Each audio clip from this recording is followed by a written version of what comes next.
Hello, everyone, and welcome to September's session for the Augmented Society Network, where we gather to really explore, to discuss, to just find the ways that society is being augmented by technology, systems, all of these things that are changing at a crazy scale for all of society, and how we might be able to ride the waves and make sense of things. So the Augmented Society Network, or ASN, is meant to bring people together.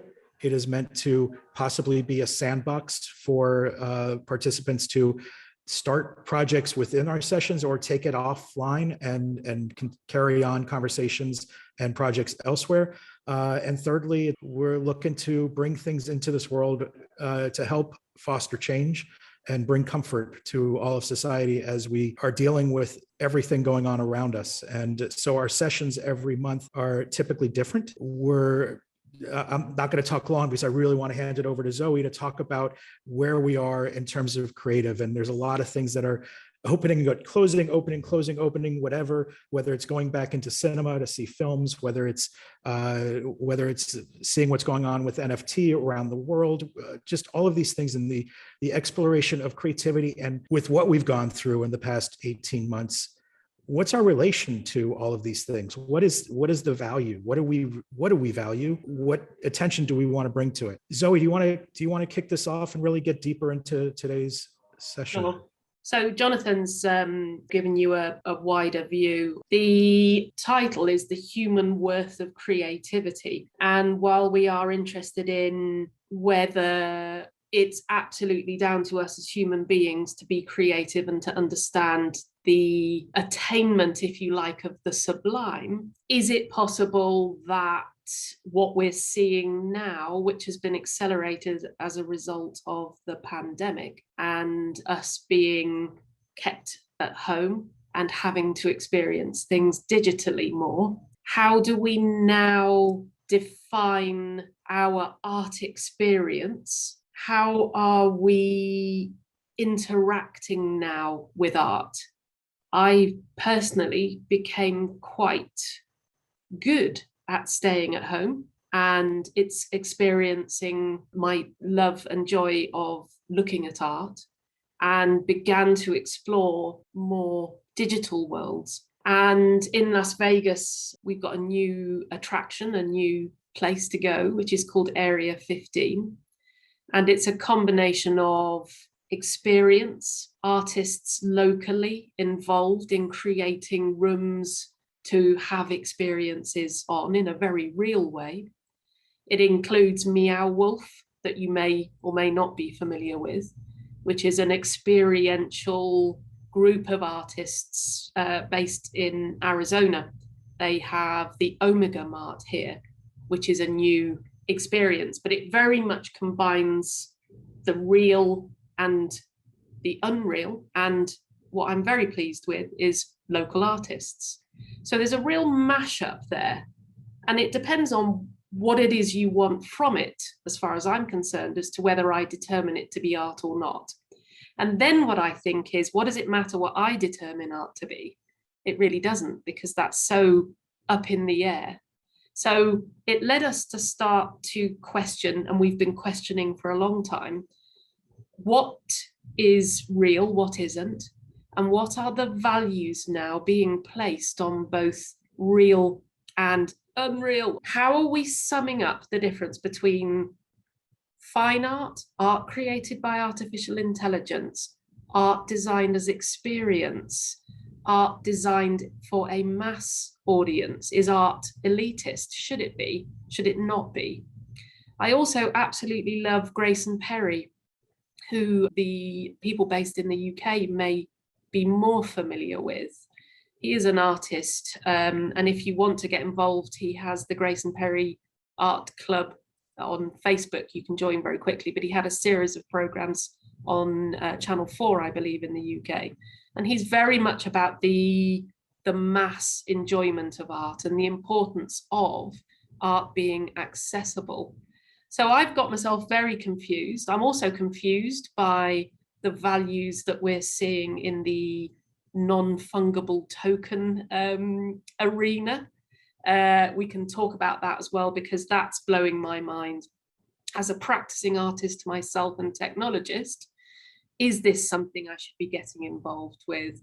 Jonathan and I have talked about that. My big concern now is the energy that it takes currently for proof of work based blockchain networks.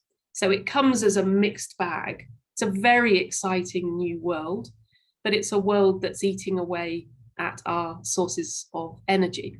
And if the Bitcoin market was summed up in terms of its power use, it's as big as Argentina currently in terms of the energy that it sucks in. And while there are differences in terms of some being delivered using solar and so on, the majority currently isn't. So there's movements there in terms of moving to proof of stake, all sorts of different things going on there. But it's an incredible opportunity, but it's also completely complicated and is confusing for me, the real and the unreal. And I would very much value everybody's input in trying to understand the situation that we're in. What's your experience? What do you consider to be important? And I always come up with some statements rather than questions. Context for today is to try and make sense of something that I haven't got any sensible answers on. So I'm going to throw open, and please, just whatever comes to mind, just dive in and let's see if we can actually get somewhere in this conversation, because I would certainly appreciate it. Fed up of seeing Van Gogh virtually now. 2 shows on in Vegas at the moment. The real one. There's three in LA. I think that is the gift that keeps on giving. Yeah, but one's the official, one's not the official. We've got Banksy, the official, the unofficial. We've got people jumping on things and making money in all sorts of different ways. I'm fed up at the word fake. I'm not bringing that into it, but come on, guys, help me out here. But that goes back to the real versus unreal type thing, yeah. Right? What's official, and this is nothing new in art, right? You're always dealing with multiples, or not always, but very often dealing with multiples in art. And what's the value? Judy, you what are your thoughts on this? Well, this just sounds like the 21st century version of what is art. Yeah. Right? I mean, it's fundamentally, that's really the question. And is art anything? Right, but it's interesting because yes, it's the question of what is art, but the accessibility has changed based on the technologies, and the fact that it is now just not thought of as art, but as collectibles, or as some type of futures environment, which puts a completely different spin on it. But I think also, Judy, when I went to art college far too many years ago to imagine now, however, the conversation then was art and craft. So constant battles between the fine artists and their involvement of the creation of what was explained to me once is the definition of art, which is the ability to encapsulate the sublime. Art is about getting you to a place where you have that moment of pure involvement, excitement, engagement, and that is its purpose alone. It creates thinking, but that's what it does. Craft brings with it a function. So this is why I'm confused at the moment, because, well, I'm confused pretty well all the time, but things like Meow Wolf, things like these experiential things are more a craft to me than just experiencing the sublime. Well, that's because you went to art school and you got your brain screwed up. I mean, the fact is that art school has to teach people right and wrong, essentially, and come up with like, who made that distinction? A lot of people spent energy in the pre-blockchain type of energy expense, or some powerfully, some guru came up with it and everybody went, yeah, that works for me. And to me, these are all, I work with artists. I'm not an artist, I'm a creative. And I've worked with artists for many, many years.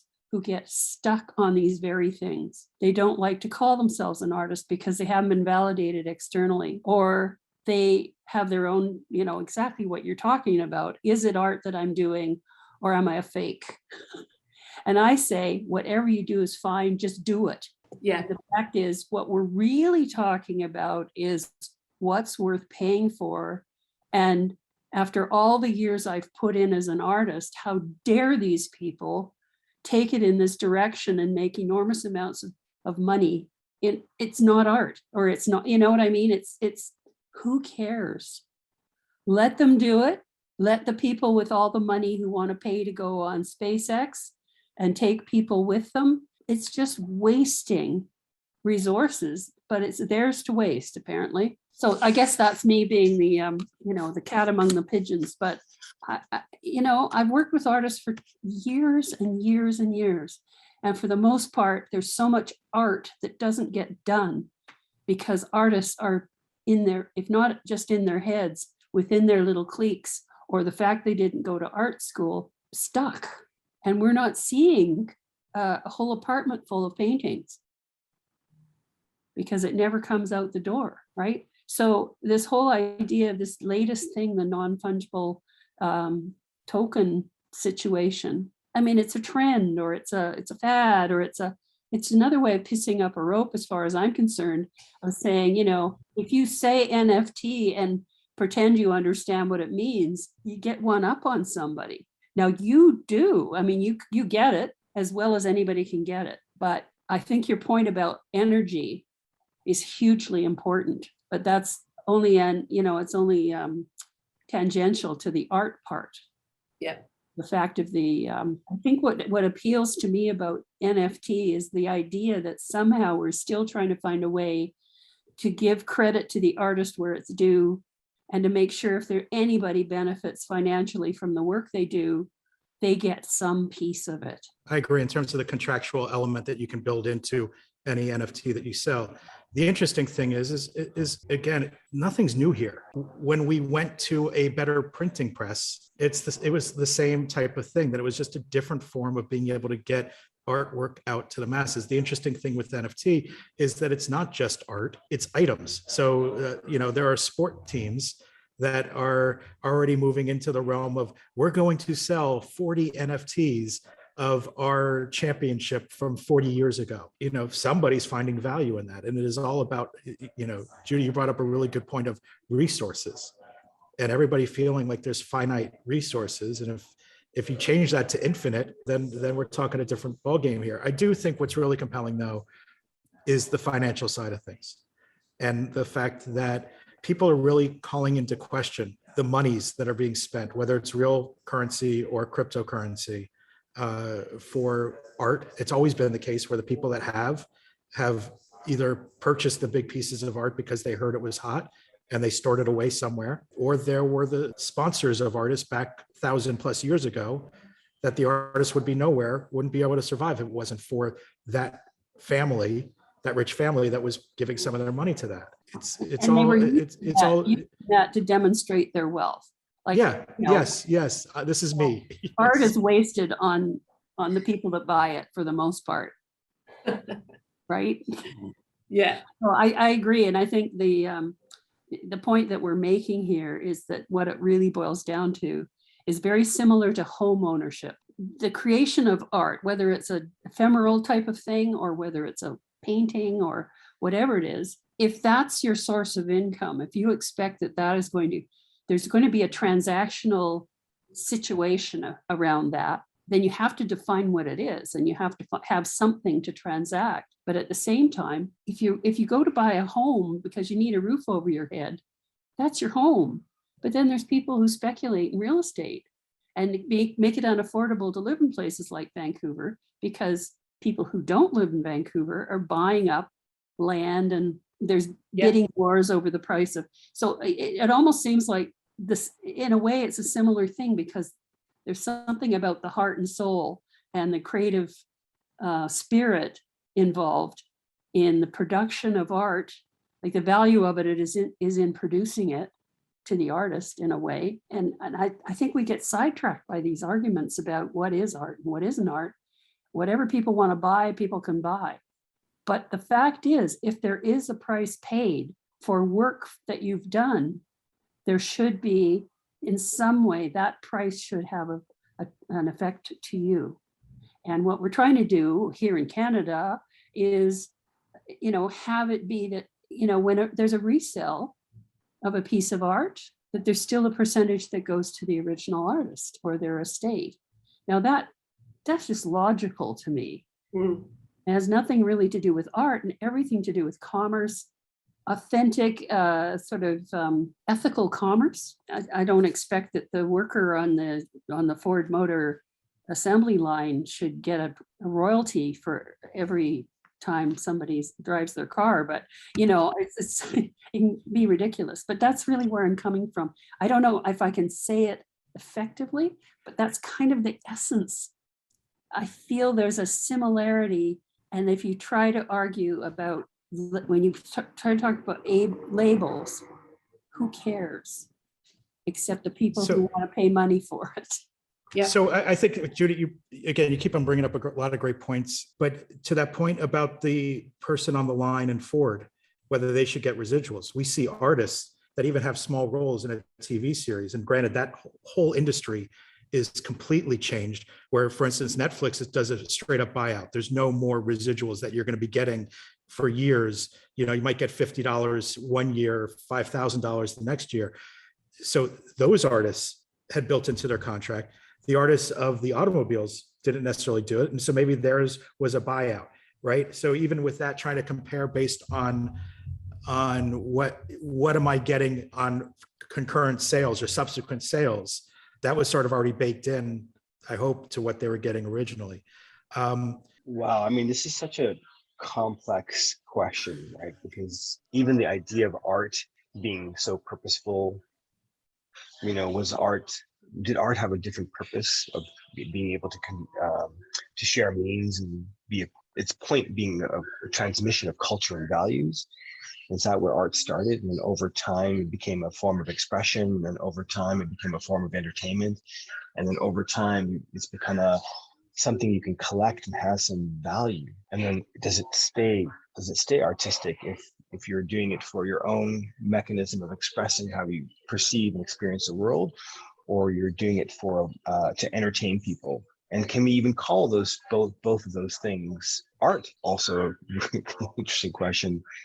And almost all art has fictional value, right? Because it's not like it wasn't the cost of goods like the automotive example. It was, just how much somebody's willing to pay for that. And sadly, that world is controlled by traders, not by artists. And so they've created a marketplace which is completely usurping the artist's value, like many things in our world. Where even the stock market, there's a bunch of traders usurping the value of companies to create artificial value and extract it when there's no actual value to the underlying company. Yeah. So it's like the conundrum that we live in. But those are the things that were percolating in my mind now. I think it is interesting as you see mashups. So this is the closest that art or creativity has come to the financial market. Forget everything else that's happened, but in terms of the like futures, hedging, and so on, this is just the latest thing to have a go at art. And I'm always fascinated when one kind of industry meets another. I'm still struggling to want to buy something digital, although I probably do it virtually on a daily basis in terms of the games I play. I don't collect stuff, but people do. So, I might have only one sword that I've worked my way up to, but do I want to buy the character's outfit, for example? There are artists who are working entirely in the digital realm. There is a clothing company that only produce digital clothing. The question of how far in, Jonathan and I discuss this a lot, we are in, how far we've been sucked into the digital world and how quickly that's happening is quite extraordinary. And the NFT idea is just another way of monetizing and expressing something. So I can make the argument, Zoe, that we're like, as much as we're getting into the digital world, there are those entities that are trying to bring us out of the digital into the experiential, right? So with that NFT that Beeple sold for $69 million, which was Beeple, an artist, going and creating a piece of art every day for like years. And I don't know, I can't judge what the quality of the art is, but it is a feat that somebody did something every day for that long of a time, and somebody paid 69 million for it. So now they're talking about, well, we're going to do an event where the first 5,000 for the first 5 years of work, we're going to be showing those digital pieces, but we're also going to have a DJ playing, and we're also going to have food. And if you pay, you can pay $100 to enter, you could pay, you know, $1,000 to enter and get some product. And like, it's those types of things. So people are finding a way to monetize it. So it's not just like, oh, dude, what are you going to do with an electronic file for $69 million? Like, so that's an interesting thing to me, is seeing A, what are people now creating upon the creativity, and B, what are people willing to pay for whatever is created from those other pieces? Carlos, any thoughts from Colombia? I'm trying to understand what you are saying, so no, not right now. Trying to catch up. Sorry that I was late. It's all good. Good to have you here. Oh, go on, Oni. Oh, You go first. I was just gonna. Thank you. I was just going to go back a bit in the conversation and say something about the comparison of like the person on the Ford factory floor compared to the artist, and how I think what makes art so valuable is the idea and the inspiration and that whole kind of creative process. And so I would say, because the Ford factory worker didn't kind of come up with the idea themselves, then perhaps that is why they aren't entitled to, you know, every sale and everything further down the line, but why an artist deserves to get the royalty or, you know, receive payment further down. But then, I mean, maybe if it isn't to do with ideas, then it gets a bit more complex, because if you say a Ford kind of worker should get a small proportion of it, then by the same logic, kind of art dealers or people who make the technology that kind of sells or shares the NFT should also get a kind of a share. So it kind of complicates things. But to me, I think it's the fact that the creativity is, and the ideas and the originality of those ideas is what means that the artist should continue to receive money as a piece kind of goes through different phases of its life. I just wanted to say I did create a bad example there, because I didn't really, I mean, there isn't a correlation between the shop floor and the creator or the designer of the automobile. So I, you know, but I agree with you. Never take it back. It's all good. Well, Everything is good, and it brings up good questions. Alter it.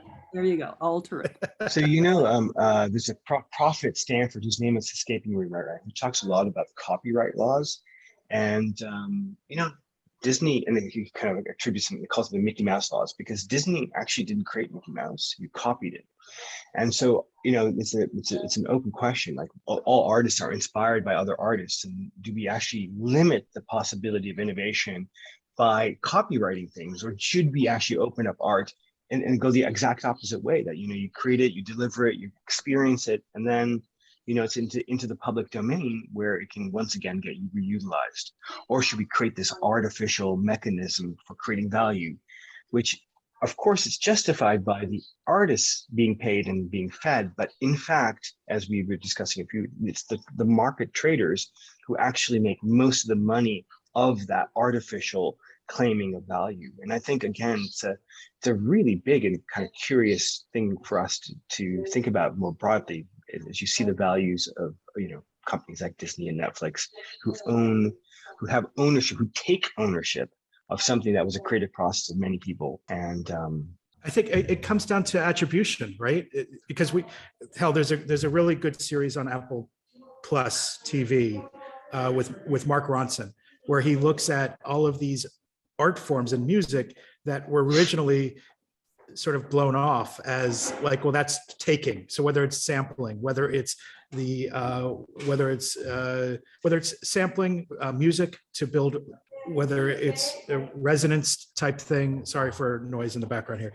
There's music that's created. There's other creation that's on top of that creation, that as long as you're attributing And we've seen the artists say, well, I took 3 seconds from this song and I'm going to give whatever monies are owed for that.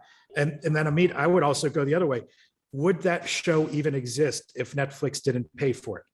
Right. So all of that, it ain't easy. And Zoe and I, certainly heading into today's session, we're like, oh my goodness, what did we create here? Because there's so much here. On the surface, we can say it's really simple. Like, we can't evaluate don't leave it to us to evaluate what is art and what's not art.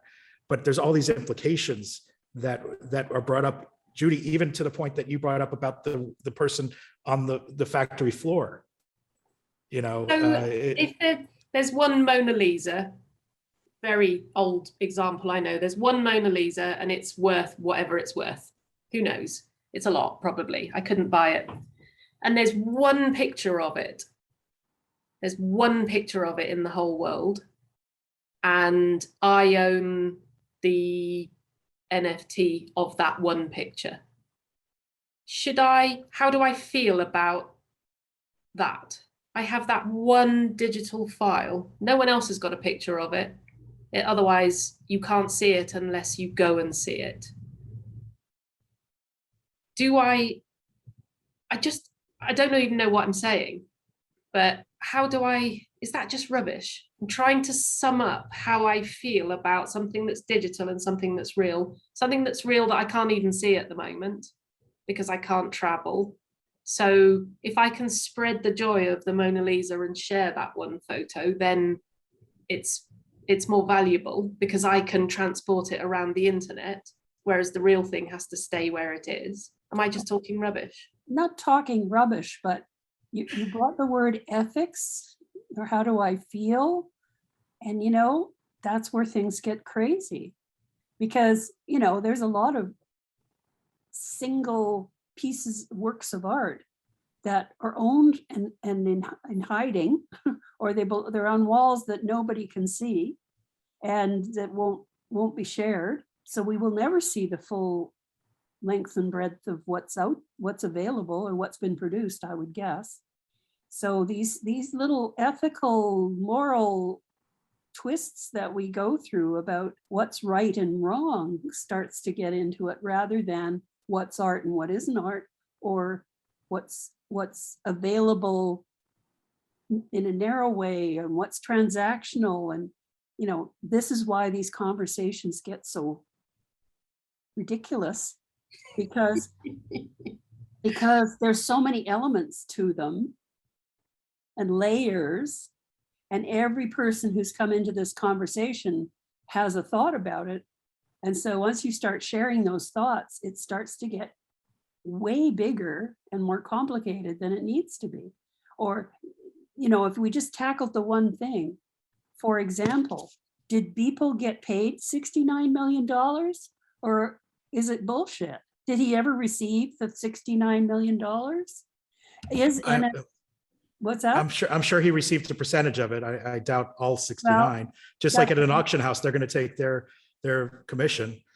I'm not, who's to say? It wasn't just a big setup for all I know. The fact is, that's my point, is whether anybody got that much cash or not, the news covered it. It's way out there. What isn't being covered is the many, many times that other people have made their little purchases and have found patrons who still exist. Artists still find patrons who help them create their work. As I used to say, as I still say to the artists I work with, it isn't about finding a job or being an artist. It's about generating revenue that will help you survive and thrive. And how you generate that revenue can be completely apart from your art.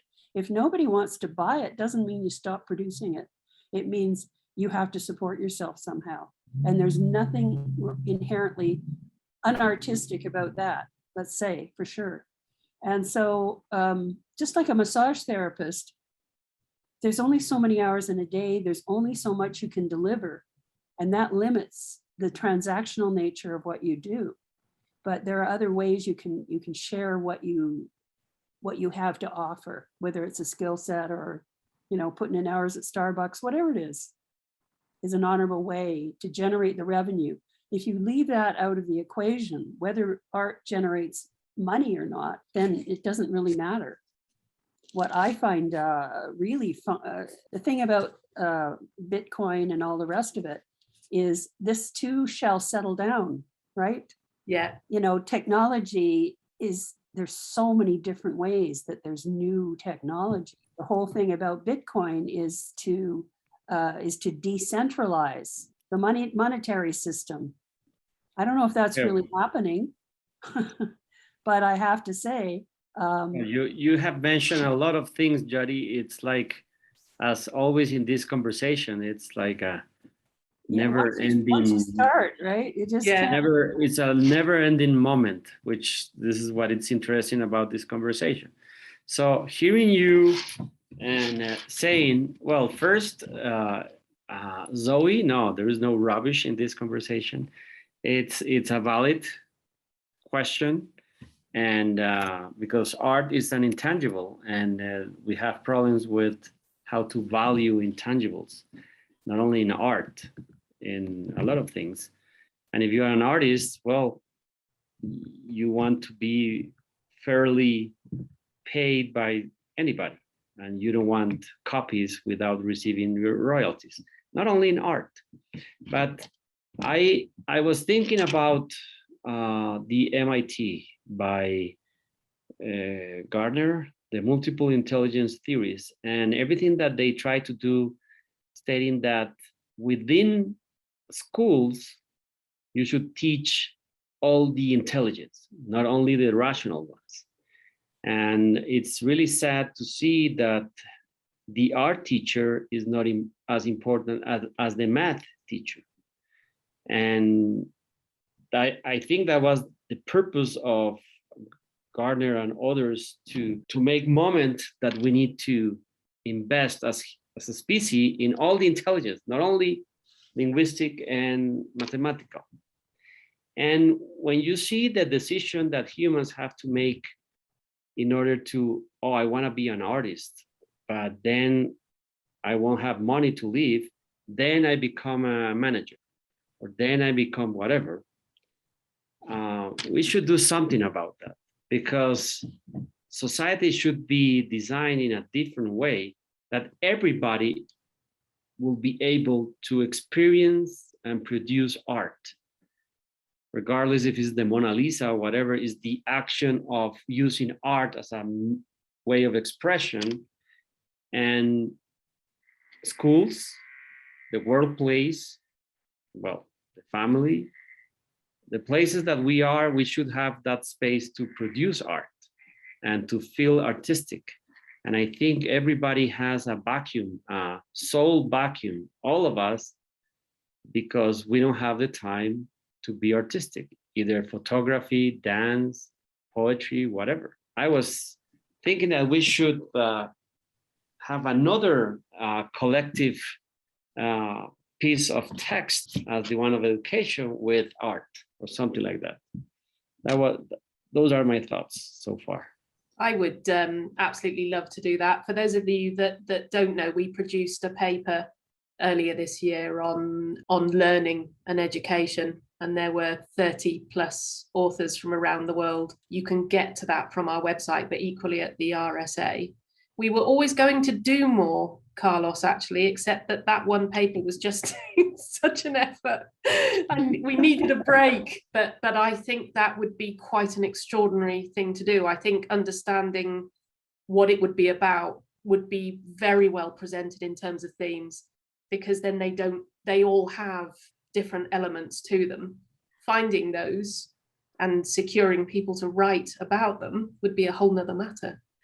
And if you're going to help us, then I would happily do it.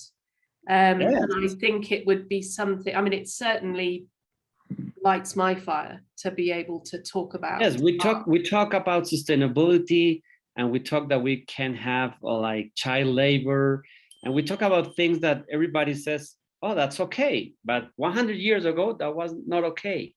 So let's be futuristic, and in 100 years, art will be really valued as a way of education, of socialization, of how should we define. Because I love I love this riff you're setting us off on now, Carlos, because talking about future. And what if we expanded that it's not just art, but it's expression. It's freedom to express, because not everybody, how I can come up with a lot of great ideas. If we can get people to be thinking about the expression of our individuality and be open to that and be kind. And you came up with the phrase that I don't know if I understood it or I overlaid my own sensibility, but you said soul vacuum. Did you mean like we're pulling our soul out of ourselves? We're vacuuming our soul out of ourselves to conform to whatever is out there with the reduction of art in classrooms or art in our lives? Yes, in part, yes, totally. Because that's heavy. That's heavy. I think that we, society, we all feel this vacuum is because we don't express the full potentiality of we as humans, but we are so sleepy about that. Like we don't talk about that anymore. And I think that was one of I have read something about Garner in the 80s when they created the MIT theory and they tried to do that. I don't know. Well, I don't know. No, it's like obvious. It wouldn't go really far.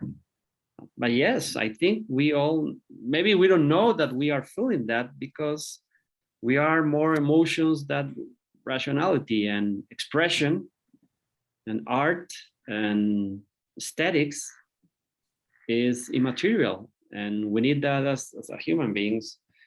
And I am connecting with, this was a crazy idea that we had with a friend, that why do we do this with companies that they do the final party of the year with workers, not bring in an artist?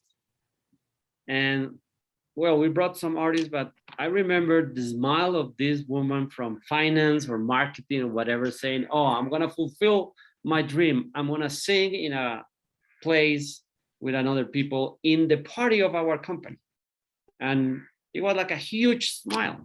And yes, I have your problem, Jonathan, with drawing, but I'm sure maybe you are good writing, or maybe you are good, like, I don't know, dancing, or maybe you are good with something that others will value. So I hope so. If we have the 8 hour a day or 6 hour a day, we should have as a law, it's like you have you can work 5 hours, and the other 2 within the workplace, you need to do something with art, with expression. And the same in the school, you will have more classes of art. There's a lot of tons of research that says that if you play the violin and the piano, you will be a more holistic human being in the future. We know that, but math, measure, control, that's the mantra. We need to break that mantra. So, okay. Sure. I mean, there's lots I could comment on. One thing I wanted to say is that going back to a definition of art, I've always liked the first proposition that Ludwig Wittgenstein came out with in the Tracticus, where he said that the world is everything that is the case. And I would sort of adapt that to say that art is everything that is the case, in that art is anything that people say it is, really. And if you get enough people to agree with whether something or not is art, then yes, it's art. So, for example, why is the Mona Lisa so valuable? Because everybody's agreed that it's that valuable. I mean, and you can look at Leonardo da Vinci at the moment. There's a big row going on about the provenance of this picture that they discovered about the Christ figure. And the latest thinking is that it probably is authentic, because they've discovered some paperwork going back hundreds of years to suggest that it was actually by Leonardo. It's only that it becomes dichotomy between authenticity and commodity, in that, the NFT is essentially a commoditization of creativity. But that's always been the case. I mean, you look at somebody like Andy Warhol, for example, talking about pop culture, painting Brillo boxes. But what's more interesting perhaps is the fact that is a statement about society, which is an artistic statement, even though it's using commodity. I mean, there was another very famous piece, I can't remember the artist, where essentially the piece was called A Year in the Life of the Artist. And all he did was defecate it into baked bean tins. and then hermetically sealed them, and then arranged them in a kind of like you sort of put them on top of each other, and that was it. That went for millions back in the day, and like I think it was in the late 60s or early 70s. But that was conceptual art.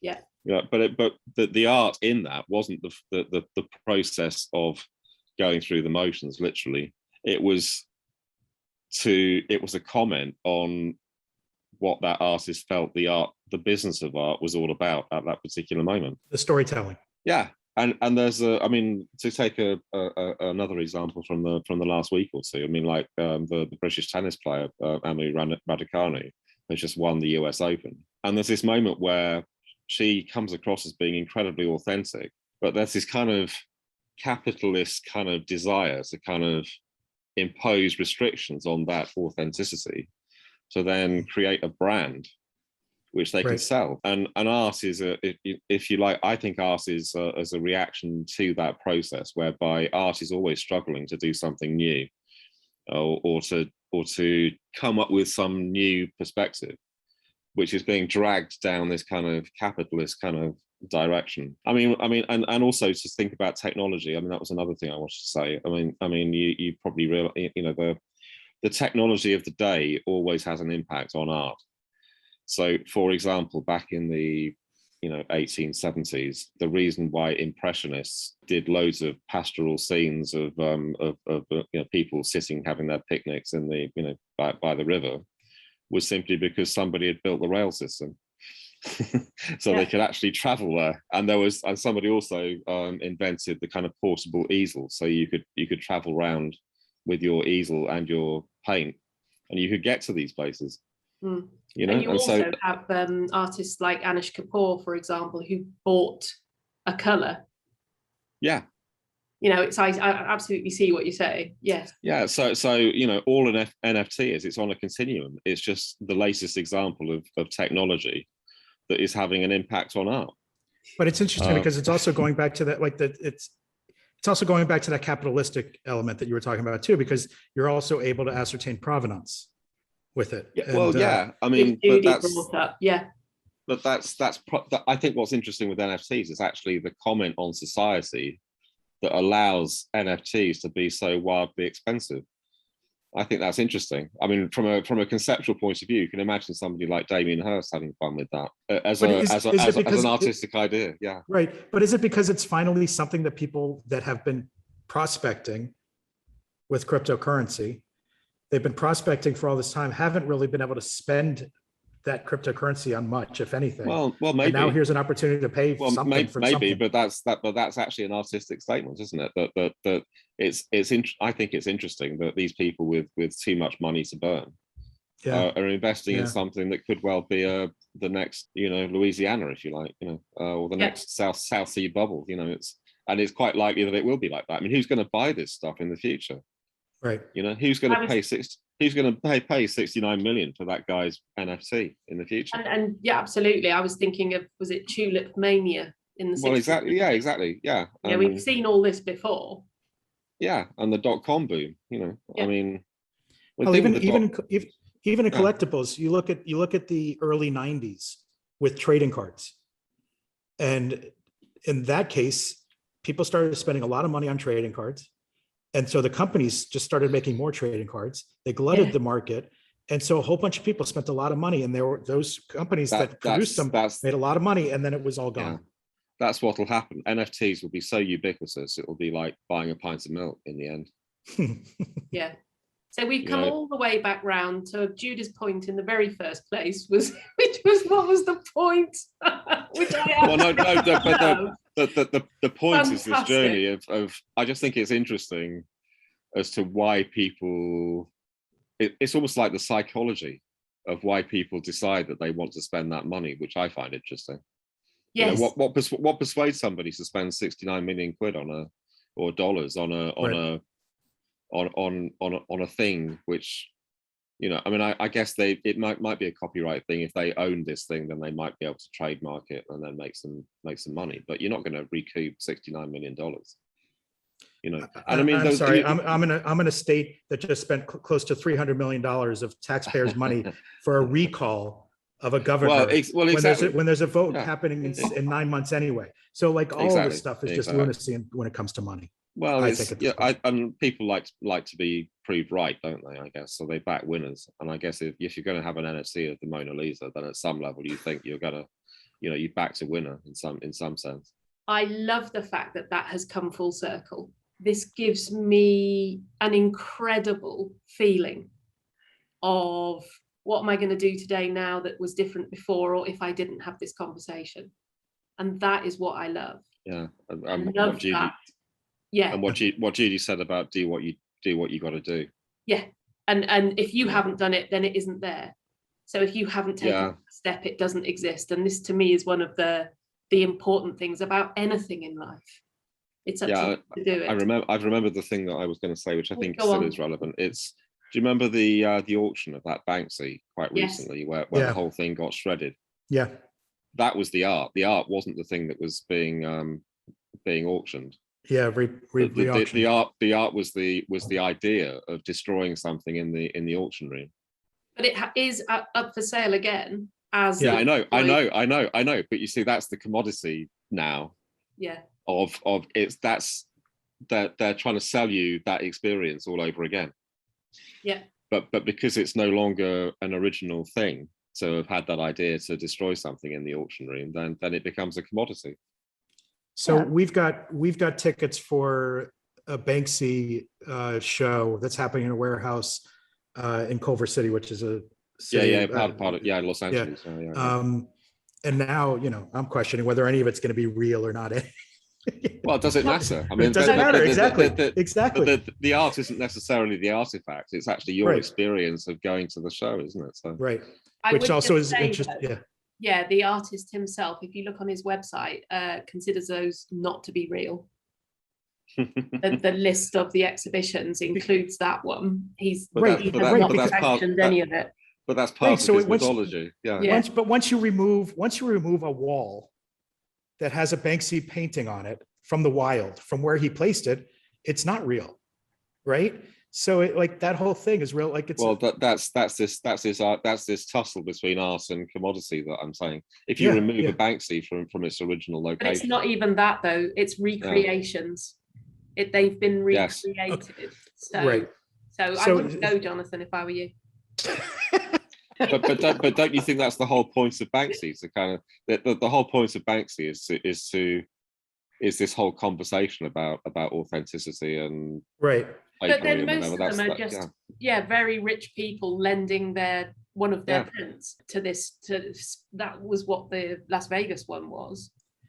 Yeah, but there's the whole art market is about rich people hiring people, like kind of investment managers, giving them advice, giving them advice about what's to invest in. That's right. So we need alternative paths, not just for the rich ones. So we have here an art fair, and it was what you just said, Christopher, which is it's just rich people buy good authors just as an investment. Maybe they like it, maybe they don't know. Or maybe they learn a little bit to sound like, oh, I know about this guy. Then I am an intellectual. Exactly. But then they created the 1 million fair at the same time in an old place here in Bogota, Colombia. So 1 million will be right now like $250 more or less. So everything you go there, it will be valued 1 million. Right. So the artists as well. So you have like 80 new artists trying to start and trying to have, and a lot of people went there, not because they can buy it. It was the idea of going against this art has to be really expensive to be good art, which is really sad. We have that. Yeah, there's an interesting started about 10 years ago. There's an interesting thing that I think one of the London art schools did, where what they did is they asked about 100 people who were students to on a theme to come up with a piece of artwork that went on a postcard, and then they got of those 100, 6 people were kind of world famous artists that they asked to do the same thing. And they put them all in an exhibition, and they didn't identify who done. Oh, you bought one. Yeah. Yeah, and they didn't identify who the artist was, and then they went into an auction, and then people just bid what they thought it was worth, and it wasn't revealed until afterwards which the 6 were that were done by, you know, the David Hockneys of the world. Yeah. Right. That's an interesting idea. They do the same here in Santa Monica at Yeah. a museum that as a fundraiser. Carlos, we do need to close, but Carlos, I want to go to Bogota to see you, your family, your farm, whatever, but also the street art. And the beauty is that with all of this, it is in the eye of the beholder. And if we can take away the elitism and really recognize that whether somebody buys their art at the biggest galleries or at Walmart, it's appreciation of art, it's appreciation of expression. And as long as we can look at to do that as well. Thank you, everybody, for joining us today. You can catch up on all past and future programming on augmentedsociety.org. We've got scheduled out for until I think January our sessions. So we're really excited about the variants, and we hope that everybody that is here live and listening afterwards is able to join us. And it seems that we have to explore more of what Carlos brought up about the next project that the ASN might undertake, so that we can reverse the soul vacuum that we are all caught in. Yeah, and Judy, I've put you down already, so I will be in touch. So that's the 21st of October, and it's a tiny topic that we're talking about. It's ownership and responsibility. Why even bother? No, that's what I love, but I would like to take an hour to just enjoy your company and to just have some great conversation. So if you can, That's great. I My would love that. people, Thanks, everybody. where have you been? Okay, thank you. Oh, Bye. Bye-bye. Bye.